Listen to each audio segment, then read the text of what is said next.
Charles ڈکنس اسے اپنی کتابوں کا معاوضہ 3 پاؤنڈ فی لفظ کے حساب سے ملتا تھا۔ تقریباً 100 برس پہلے کرسمس کے موقع پر لندن میں ایک چھوٹی سی کتاب شائع ہوئی، ایک ایسی کتاب جس نے غیر فانی بننا تھا۔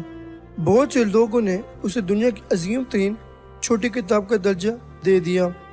جس دن وہ کتاب شائع ہوئی اسی روز اس کی 1000 جلدیں فروخت ہو گئیں اور 15 دن کے اندر پریس نے اس کی مزید 15,000 جلدیں شائع کر دیں اور وہ بھی فروخت ہو گئیں۔ اس عالمی شہرت یافتہ کتاب کا کیا نام ہے؟ چارلس ڈکنس کے کرسمس گیت۔ تقدیر نے چارلس ڈکنس کو انگریزی ادب کا محبوب ترین ادیب بننا تھا۔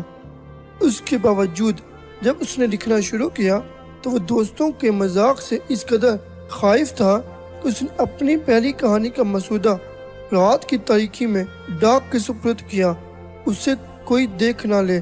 اس وقت وہ 22 برس کا تھا۔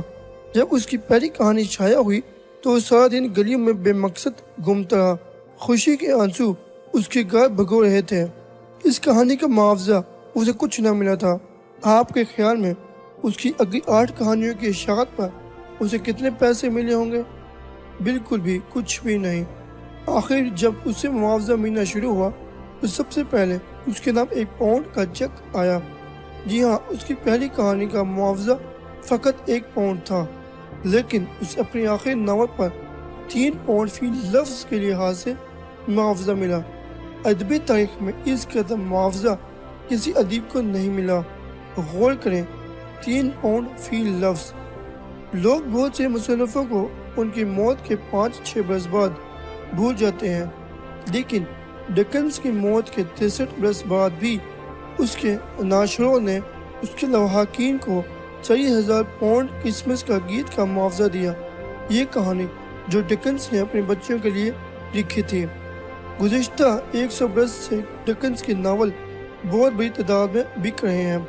شیکسپیئر کے ڈراموں اور بائبل کے بعد ان کا نام آتا ہے۔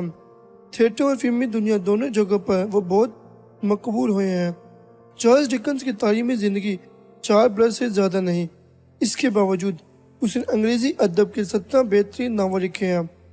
اس کے والدین ایک اسکول چلاتے تھے، لیکن وہ خود کبھی اسکول میں نہ گیا تھا کیونکہ وہ اسکول لڑکیوں کے لیے تھا۔ اسکول کے دروازے پر یہ لفظ لکھے ہوئے تھے، مسز ڈکنس کا اسکول، لیکن لندن میں ایک لڑکی بھی ایسی نہ تھی جو اسکول میں پڑھنے کے لیے آتی ہو۔ اسکول کا بل روز بروز بڑھ رہا تھا۔ قرض خواہ ہر روز اس کے والد کا دروازہ توڑتے۔ آخر انہوں نے غصے میں آ کر اس کے والد کو قید کرا دیا۔ چارلس ڈکنس کا بچپن بڑا طریق اور قابل رحم تھا۔ جب اس کا والد قید ہوا اس وقت اس کی عمر تقریباً 10 برس تھی۔ کنبے کے پاس گزر اوقات کے لیے کچھ بھی نہ تھا۔ چارلس ہر روز کباڑی کی دکان پر جاتا اور گھر کی کوئی نہ کوئی چیز بیچ آتا، یہاں تک کہ اسے اپنی 10 محبوب کتابوں کو بھی فروخت کرنا پڑا۔ بعد میں وہ کہا کرتا تھا، جب میں نے کتابیں فروخت کی تو مجھے یوں محسوس ہوا جیسے میرا دل پھٹ جائے گا۔ آخر اس کے والدہ اپنے 4 بچوں کو لے کر خود بھی اپنے شوہر کے پاس قید خانے چلی گئی۔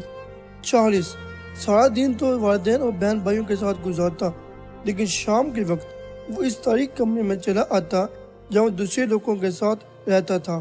ان لوگوں نے اس کی زندگی اجیرن کر رکھی تھی۔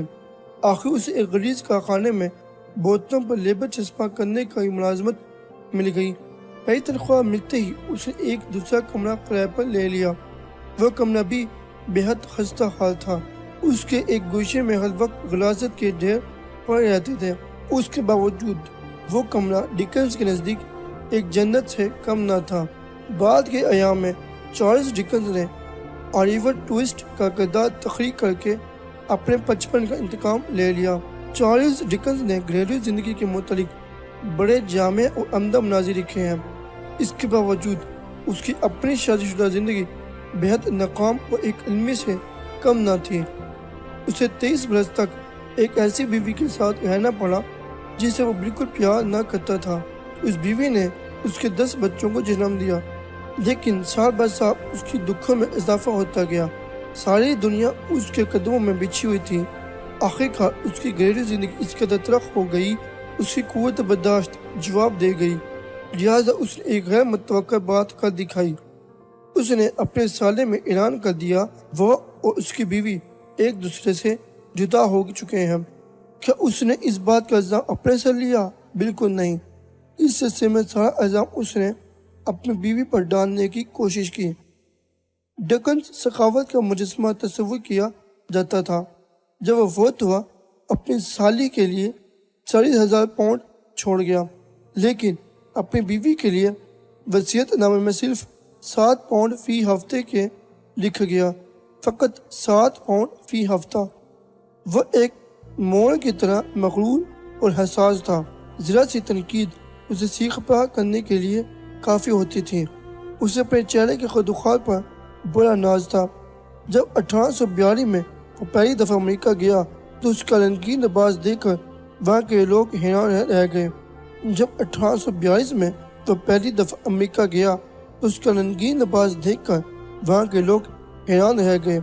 وہ عوامی جگہ پر لوگوں کے سامنے بالوں میں کنگھی کرتا اور اس کی عجیب و غریب حرکتوں پر لوگ حیران ہونے لگتے۔ آخر انہوں نے اسے تنگ کرنے کی ایک ترکیب سوچی۔ وہ نیو یارک کی جس گلی میں جاتا تو لوگ اپنے سور گلیوں میں کھلے چھوڑ دیتے۔ سوروں کو یوں آزادانہ گھومتے دیکھ کر چارلس ڈکنز خوف زدہ ہو جاتا۔ جس قدر پیار لوگوں نے ڈکنز سے کیا شاید ہی کسی دوسرے ادیب کو نصیب ہوا ہو۔ جب وہ دوسری دفعہ امریکہ آیا تو لوگ اس کی تقریر سننے کے لیے کڑی سردی میں ٹکٹ خریدنے کی خاطر قطاریں باندھے کھڑے رہتے۔ وہ ٹکٹ گھر کھلنے سے گھنٹوں پہلے وہاں پہنچ جاتے اور وقت گزارنے کی خاطر آگ روشن کر کے تھاپتے رہتے۔ ایک دفعہ جب تمام ٹکٹ فروخت ہو گئے اور سینکڑوں لوگوں کو مایوس واپس جانا پڑا تو انہوں نے فساد برپا کر دیا۔ ادبی تاریخ متضاد کرداروں سے بھری پڑی ہے، لیکن چارلس ڈکنز جیسا متضاد شاید ہی کوئی کردار ہو۔ اگر آپ کو ہماری ویڈیو اچھی لگے تو لائک، شیئر اور کمنٹس ضرور کریں، اور ہمارے یوٹیوب چینل کو سبسکرائب اور فیس بک پیج کو لائک کرنا مت بھولیں۔ شکریہ۔